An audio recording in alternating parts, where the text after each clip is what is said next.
Good morning, everyone. I'm Helina Jolly, a PhD candidate at University of British Columbia. Today, I will be speaking about my research on landscapes and meanings. The idea that we treat something the way we perceive or see it is highly significant, especially in context of indigenous communities worldwide. They have a deep connection with land. Indigenous communities across the world, directly or indirectly, manage 20% of land, and that contributes to 80% of global biodiversity. However, on pretext of conservation and development, several of these traditional communities were displaced from their ancestral land. Often, they were compensated for the visible losses, like loss of food access, or loss of income, or loss of other issues which are very visible for people. But the invisible impacts always remained poorly accounted. One of the main invisible impact were their loss of culture or loss of their sufferings, loss of memories, the trauma associated. These things were not visible, and very often they were not compensated or accounted for. One of the reasons why such actions were acceptable is the inconsistency in definitions and measurements of factors like culture and spiritual relation and things like that. The other one being the lack of understanding of how indigenous people perceive their land. This becomes even more important for indigenous people of Asia and Africa, where officially they are not even recognized as indigenous due to several political and legal and social reasons. The reference of indigenous is not there in Asia and Africa, and that leads to even more situations where understanding their relationship with land is important.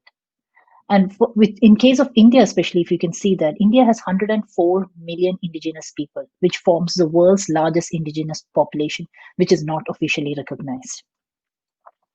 That brings to the context of my work and the main objective, which is as we create wild spaces for biodiversity and wildlife conservation sites, it also matters to understand how communities who lived in these places make sense of forest. The objective of my work was how does Adivasi people living near the protected areas perceive their ancestral land now?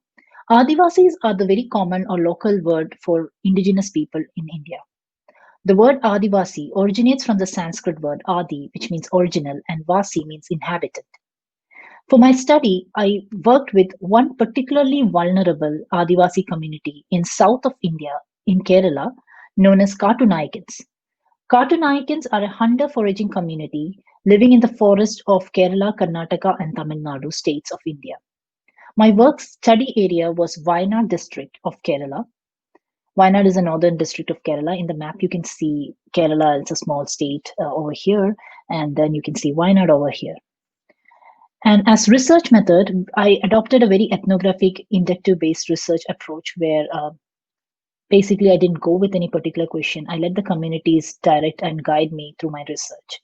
So I included methods like extensive interviews, open-ended interviews, around like 70 plus interviews I conducted. I spent several days walking with the communities inside the protected areas. So this particular map shows all the areas where we walked around with the communities, where communities marked as important sites for them inside the spaces we walked. And in addition to that, participation, observation. These were some of the methods that I used. The results of the study was interesting. The three key themes that came out of the interview and my participatory observation and the walks and the discussions were communities over there, Katunaikan communities over there, perceived land as living and interacting spaces. 2, as multifaceted, versatile places. 3, as complete and all-encompassing entity. Now, when I'm saying the first theme, which is living and interacting spaces, it's basically that they don't see land as just rocks and hills and rivers and animals, but they also see land as a space where metaphysical beings, such as ancestors and their gods, often walk around and thrive there. They speak about communication and interactions between gods and ancestors and humans and animals with so much ease. They often say that the gods would take form of animals to communicate with them. Gods or ancestors sometimes take human as a medium and communicate with them. The communications are often seen in form of these mediums, as well as you can see that specific spots and sites they say are the trail passages for the communities or the mediums. The second theme being multifaceted and versatile spaces. So for these communities, land was not just a source of food or source of income, but land had several meanings and several functions. So for instance, in terms of food, in one of the walk, community member told me that when he was walking, we found this crab, and my first reaction was that, oh, this is for food consumption. He said, exactly, this is something that we love to eat as food. But also during our ceremonies after death of an individual or a member, community member, we often have to take a crab from one specific part of the forest, bring it home, and this one crab will be placed inside the hand, and then it will be squished with wild turmeric and some water from the forest. And this has to be offered to the dead relative as a passage or for him to pass into his stage, where they believe that the dead individual or dead ancestor then moves on and become part of the forest. They also spoke a lot about bidirectionality of the associations. For instance, the forest is not just useful only for humans, but it's also useful for other animals, which was generally something that we understood. But what made this conversation more interesting was the fact that communities also accepted and acknowledged the fact that there are certain plants or certain animals which were useful for others, not for humans. And the fact that humans are not central made a huge part of the discussion. The third point being seeing forest as a complete and all encompassing land entity. So, when I was walking with the community members inside the forest land, they mentioned and they often said that forest would provide them with everything. You ask for anything, you get. They often mentioned the deep seated trust that they have for forest land, saying that if you go into the forest, you will never come empty handed. This whole narrative kind of gave an impression that forest for these communities was not a vulnerable or damaged piece of land, but rather a kind of a superorganism which is more intelligent than humans. These are some of the quotes that I have used for this particular presentation. Living and interacting spaces. In this particular theme, you can see that how community members say that they will be able to identify when we see them, the rocks and forest or trees where the God presence is there. We will feel it from our inside that there is some incomprehensible strength in these places. So we will pray and give them some offerings. And then the next person comes there will also do the same. Gradually, it becomes an important place for us. In terms of complete and all encompassing entity, community members often spoke how forests can sense presence of outsiders.